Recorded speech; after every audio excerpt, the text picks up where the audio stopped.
Pessoal, a mídia aí discutindo a atuação do Palmeiras aí contra o Universitário, né? 0-0. Claro, tem torcedor aí que não gostou, mas pessoal, vamos ser bem realistas, né? O Palmeiras entrou relaxado, o Palmeiras já sabia, né, que estava classificado.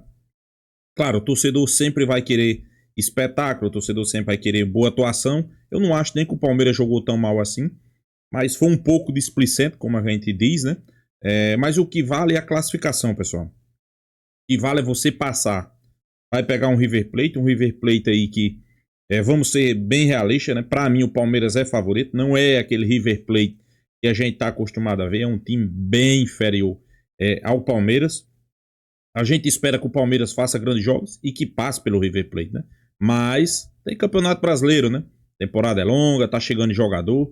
A mídia discute também a questão desses reforços, né? Muitos reforços ainda podendo pintar mais ainda. Sem sombra de dúvida, o patamar do Palmeiras, pessoal, hoje é outro. Hoje, eu garanto que o River Plate vai olhar para o Palmeiras diferente. Porque o patamar do Palmeiras está bem acima do River Plate, né? Que esperar grandes jogos, é o Palmeiras numa semifinal de Libertadores e que esse time de Abel começa a jogar muita bola, né? Vamos acompanhar o vídeo aí, créditos do vídeo, Band Sport, link da descrição. Tá aí o Abel falando que o futebol brasileiro não dá tréguas para ninguém, mas o fato é que até o torcedor palmeirense precisava de uma trégua ontem, porque não foi ruim o jogo, hein, Massa? O jogo foi muito ruim, tem 5 coisas para falar do jogo. A primeira, ontem não tinha lateral esquerdo para escalar porque o Piquerez está cansado e o Arthur, que é o reserva da base, jogou o primeiro jogo da final do Campeonato Brasileiro Sub-20 contra o Red Bull em Bragança 1-1. A final vai ser... Caramba... Esqueci isso. Red Bull, Bragantino e Palmeiras, não é isso? Palmeiras e Red Bull no Allianz Parque agora, é isso. Campeonato Brasileiro Sub-20. Ingresso terça-feira, 9 da noite. Terça-feira, 9 da noite, de graça. Os dois times no Allianz Parque. Dominaram o campeonato desde o começo. Isso. Então o Arthur, que seria o terceiro da relação, não pôde entrar. E o GFT, que contratado, acabou de chegar. E daqui 3 semanas o Palmeiras vai jogar com o River Plate, valendo uma vaga para a semifinal da Libertadores. Que tal? Foi bem feito o planejamento? O Vanderlan foi pensado há 1 ano e meio, aí chegaram no meio do ano e descobriram que não tem condição dele jogar.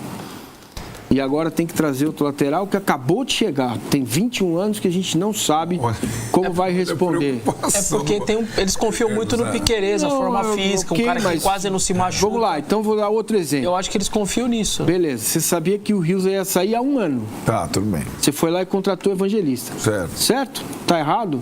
Não. Tá certo, fez o planejamento. Agora, para 5 e 8 tem 3 jogadores.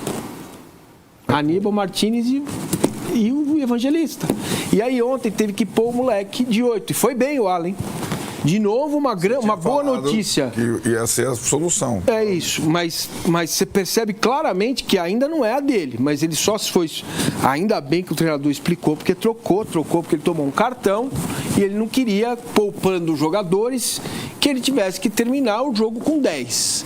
Então, por isso, ele tirou o Alan, que não é camisa 8, nunca foi. Já jogou assim, porque na base todo mundo joga em várias posições e é diferente. Ele já jogou uma Copa São Paulo com a camisa 8, não significa que ele exercia a função de segundo volante. Neste momento, 0 informações sobre busca do Palmeiras no mercado para trazer um 8. Quando o Palmeiras perdeu o Junicis, o 10, que seria o garoto paraguaio lá, isso parece que dentro do Palmeiras... isso aí, acho que vai ser assim. O jogo ontem implica testes, é um teste. Aí teve que jogar o Mikael de terceiro zagueiro barra lateral esquerdo. Então, quando a bola ia para o pé dele, para ele fazer a saída de jogo, é uma tragédia, certo? O Fux era o único jogador do Palmeiras pendurado, não podia jogar. Você junta tudo isso e entende que, de fato... O melhor jogador de linha do Palmeiras foi o Vitor Roque, novamente. E o melhor jogador da defesa foi o Everton. Se não fosse o Everton, o Palmeiras teria perdido o jogo. Você percebe que é um time... Parece um ornitorrinco, né? Um ornitorrinco, bicho feio pra caramba. Não, é uma coisa feia. Sei lá, parece um aspirador de pó. É um negócio feio, bicho feio, né?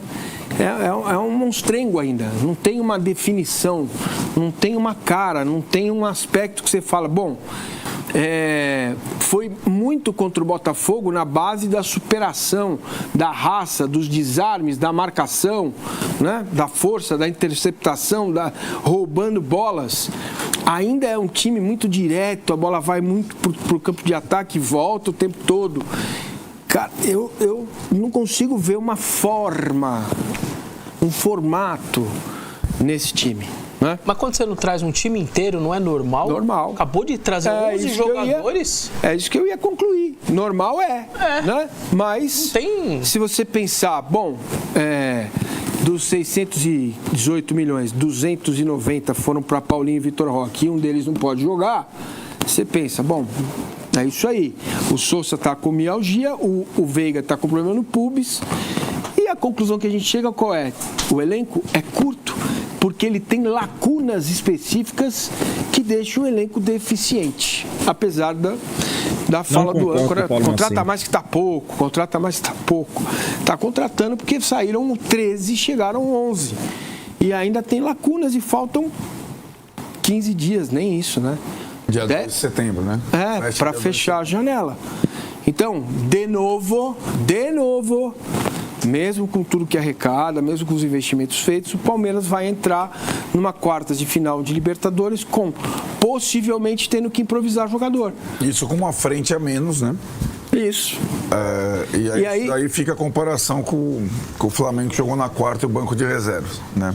A quantidade de opções nesse momento da temporada. Mas ele citou o lance do Arthur, deixando claro, o Abel fala na coletiva, a diretoria me solicitou, a gente tem que ser campeão do Sub-20, e aí ele liberou o zagueiro, o lateral, ele liberou o Thales, ele liberou os moleques para jogar 4-0. Porque estava 4-0. Ele correu o risco. Correu, mas a diretoria pediu para ser campeão do Sub-20, e aí ele liberou a molecada. E aí você tem aí uma questão que é fundamental, não dá para desconsiderar o 4-0 para o desempenho de ontem, isso conta também. Os caras entram numa malemolência, né, numa coisa, não sei o quê. Isso não dá para desconsiderar. Mas dentro dessa malemolência tem uma coisa que o time, né, não se ajustou. Entendeu? O Maurício ontem jogou pelo lado direito. Funcionou? Não funcionou. O Everton teve que amarrar a chuteira pro Abel trazer o Maurício para dentro. Foi assim no segundo tempo também, ele deu uma posicionada melhor. E mesmo com a entrada do Piquerez, né, a coisa não melhorou tanto assim, não. Então, assim, foi um jogo ruim. Eu lamento pelos 33 mil torcedores que foram ao Allianz Parque para assistir o jogo, porque viram um jogo realmente muito fraco do Palmeiras.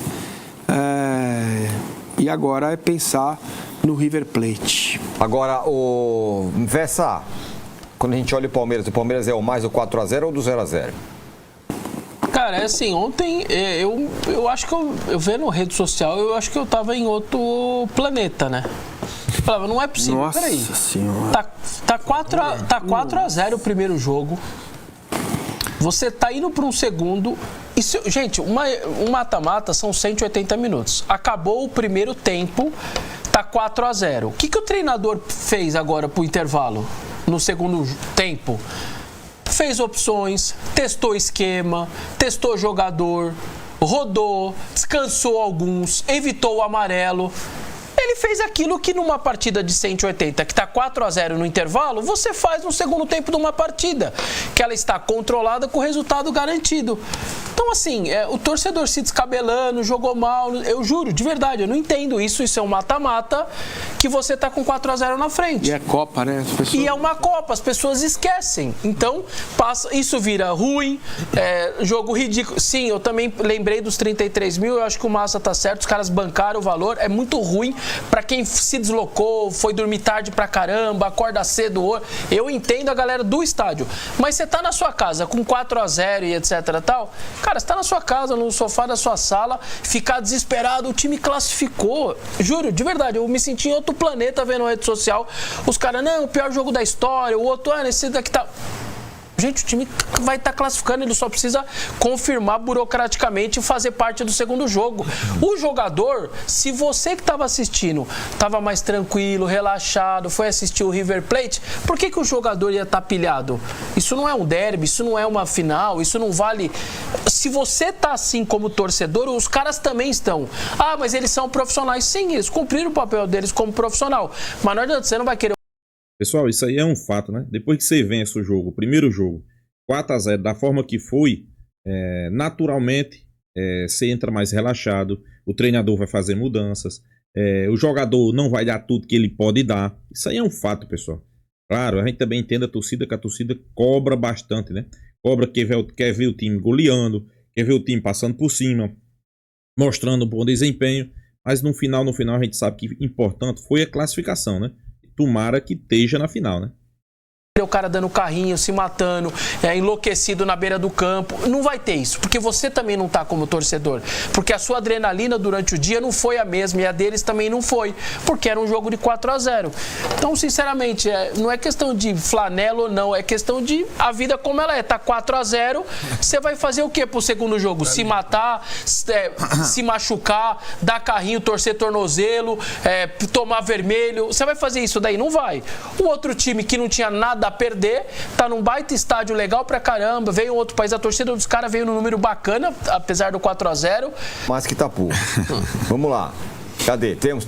Olha aí, essa turma toda aí. Vitor Roque, Paulinho, Ramon Sousa, Facundo Torres, Emiliano Martins, Micael, Lucas Evangelista, Bruno Fux, Kelvin, Carlos Miguel e Jefté. Carlos Miguel e Jefté chegaram agora. Não dá pra dizer que é pouco, hein? O 4, 8, 11. 11, o valorzinho embaixo ali, apesar de estar pequeno, mas... Sendo que as estrelas Vitor Roque e Paulinho... O valor ali embaixo assusta mais que o nome do cara de cima. Vitor Roque e Paulinho gastaram praticamente metade do que foi... de todos os, sei lá, 500 milhões que foram gastos. Acho que tá dando 630 todos. Mas metade só no Vitor Roque e no Paulinho. Um tá fora de jogo e o outro tá jogando bem. Detalhe, Vitor Roque, enfim. E ontem o Abel fala uma coisa que eu, sinceramente, até achei meio surpresa a sua sinceridade, assim. Olha, Carlos Miguel foi uma oportunidade de mercado. A gente não pensava nisso para esse ano, seria talvez pro ano que vem. Então já dá para claro que o Carlos Miguel, pros dois ali, os dois estando em condição, vai sempre os dois pro banco e o Carlos acho que não vai nem pro banco. Oportunidade de mercado, 38 milhas. Ele deixou claro isso. Aí, tava sobrando... mesmo assim, o Jeff um lateral esquerdo reserva por 40 milhas, na verdade, entendeu? Então, mas eu fiquei meio surpreso, porque ele poderia não ter falado, não, grande goleiro, tal, não, oportunidade de mercado, pintou a chance, a gente trouxe e tal, mas pelo que ele fala era pro ano que vem, né? Porque um dos Lomba não deve ficar, enfim, aí era pro ano que vem. Mas, Massa, minha pergunta para você é o seguinte, estamos vendo aí a turma que foi contratada. O que pesa para uma parte da torcida, que não é desconsiderável, falar um fora Abel o tempo todo? É essa turma toda que chegou e não virou um time? É o desgaste natural? É a eliminação pro Corinthians? É o Flamengo voando? O que é? Tem o serviço feito pelo Vessone, né? Essa Aliás, a cada derrota do Corinthians no Brasileiro, aquelas arrobas todas que falam de Palmeiras, colocava o print, tipo, perdeu do Juventude, obrigado Palmeiras, tal, aí perdeu do Coisa, colocavam lá, cada derrota do Corinthians, eles estão fazendo isso em todas. O Palmeiras fez gol. A cada uma. Olha, o Juventude, hein, obrigado Palmeiras, aí o Corinthians perdeu de não sei quem, obrigado Palmeiras, estão fazendo isso em todos os jogos. As pessoas, muitas vezes, analisam as coisas de forma estanque, naquele momento. Vamos olhar um pouco para trás, um ano para trás. Aí começou a entrar dinheiro, o Palmeiras começou a contratar, Felipe Antes já é um jogador de outro perfil, Vitor Roque é outro perfil, o Paulinho é outro perfil. Se você encaixar aí Saul e Jorginho, aí não tem que contratar mais nenhum. Seriam 4 contratações. Paulinho, Vitor Roque, Saul e Jorginho. Daria para contratar os outros 2? Daria. Só que não daria para contratar os outros 8. E saíram 13. Dá para entender o que significa a diferença? A bronca no Abel está no desgaste enorme que ele carrega, porque o diretor de futebol dele é fraquíssimo para se comunicar, então o Abel está sustentando essas buchas desde lá de trás, Não tem o 9, põe o 9, busca o 9, não tem o 5 com a vaga do Danilo, improviso Zé Rafael. É uma ópera, né? Certo? E vem. Então um monte de bucha que quem tinha que resolver era o Barros. Mas os três têm uma relação de simbiose e a responsa, não estou tirando o Abel da jogada. Ele é responsável. Quando ele assume as questões, fala, eu tenho o melhor diretor de futebol que poderia ter, ele assume. Então é contigo isso aí, cara. Né? Aí você olha, aí você vem as eliminações do ano passado. Tem torcedor do Palmeiras que acha que o Palmeiras não jogou bola em 23. Certo? Só acha que o Palmeiras ganhou o 23 o Botafogo por causa do Endrick e porque o Botafogo derreteu. Essa é uma miopia, uma burrice estrondosa. Mas se o Botafogo não derrete, ele podia jogar do mesmo jeito, ele não ia ser campeão. Isso é uma verdade também. Tudo isso é verdade. Agora, tem 19 times jogando o campeonato, só o Palmeiras foi campeão. Sim. Foi capaz de chegar lá. Também é verdade, ou não? Então, o futebol é coletivo, não é só o Endrick. Ponto. Aí tem 3 eliminações no ano passado. 2 em Copa e um Campeonato Brasileiro que você jogou no lixo, um jogo que você podia empatar. Bom, aí começa a entrar grana. Dinheiro. Vitor Reis, Endrick, a segunda parcela, Estevão, certo?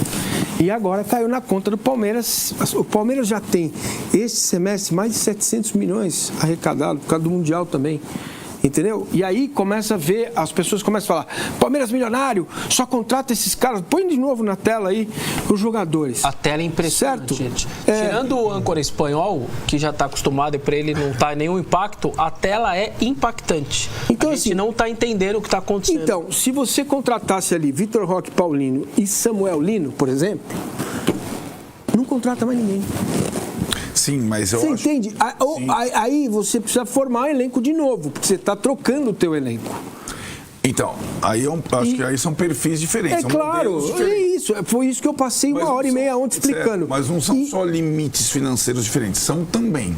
Mas são perfis de jogadores diferentes. Então, mas por quê? Porque o Flamengo... Agora, nessa gestão, aposta em jogadores mais prontos. Arnaldo, se você... mais avançada. Se você chegar lá e falar assim, o Jorginho e o Saul vão se aposentar no Flamengo, tá tudo bem pro Flamengo, né? Sim. Pro Palmeiras não. Porque o Jefté vai ter que fazer dinheiro com ele. Tá bom. Então, você entende a diferença? Claro. Porque senão a roda lá na frente não gira. Certo. Eu acho que tem esse, claro... Deu para entender? Claro que deu para entender, sim. Acho que tá no pacote, mas também tá no pacote uma visão... que eu não discordo, porque eu acho que é a visão de quase todos os treinadores de futebol hoje, que é mais interessante você ter no seu elenco jogadores mais fortes, saudáveis, inteiros. E essa é a ideia do Abel, isso tem um impacto... é a ideia do Crespo, é a ideia do outro, porque não, assim... Mas não é a ideia do Flamengo, Não é a ideia do Flamengo atual. Tem um impacto na qualidade do jogo.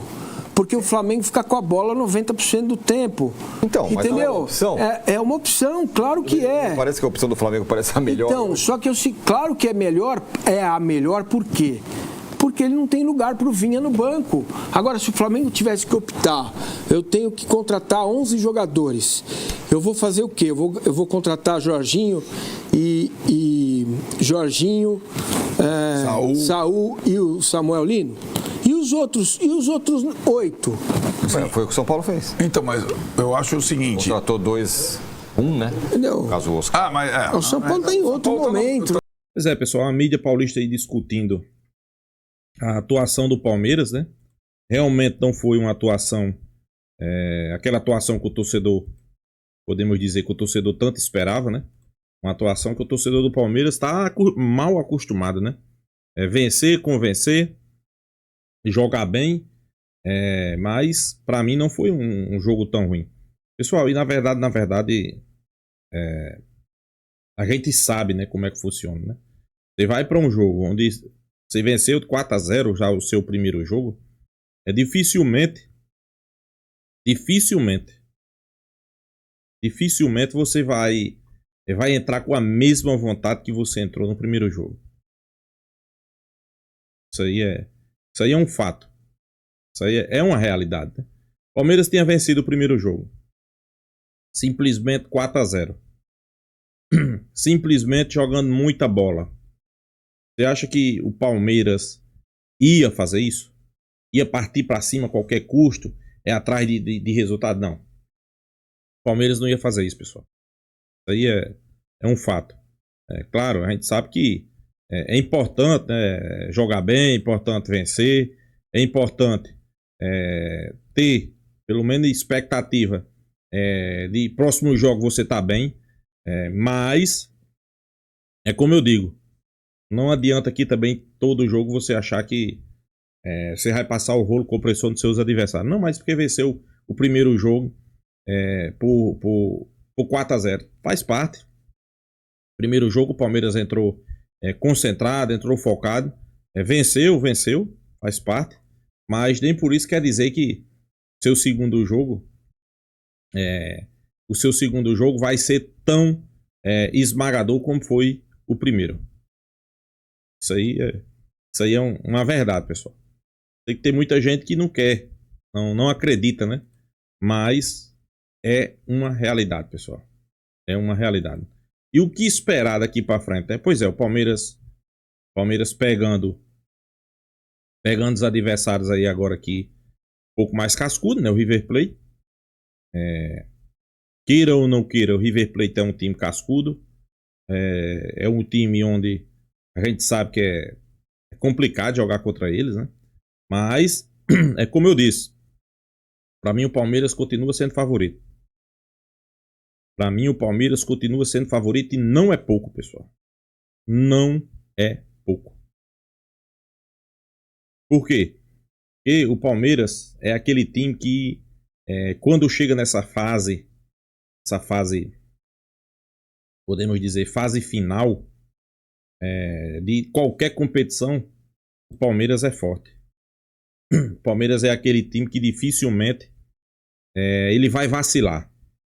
Isso aí é a realidade. Dificilmente você vai ver o Palmeiras vacilando. Então, sem sombra de dúvida, é aquele time que eu garanto que o River Plate tá de olho arregalado aí. Preocupado, com medo. Porque sabe que o Palmeiras é aquele time que quando chega chegando, né, pessoal? Chega chegando. Ok, eu sei que você que é torcedor palmeirense está preocupado, ficou com raiva. Por quê? Porque queria ver uma exibição de gala, né, como a gente diz no futebol, né? Mas isso aí, pessoal, nem sempre vai ser possível, né? Nem sempre vai ser possível. Vamos esperar mais uma boa atuação aí primeiro nos campeonatos brasileiros, né? Que só é dia, se não me engano, é dia 17, é dia 10 de setembro, né? O jogo das quartas. Mas até lá, tem jogos aí, tem Campeonato Brasileiro. Vamos se aproximar ali da parte de cima da tabela, quer dizer, da liderança do Campeonato Brasileiro. E o River Plate não tem muito o que imaginar, não. Pra mim, o Palmeiras é bem mais time. Você vê que é um ataque, é Boja. Jogava no Palmeiras, é o atacante do River Plate, que pra mim, péssimo jogador. Então é isso, pessoal. Deixa a sua opinião, se inscreva no canal Porco News e até a próxima, pessoal.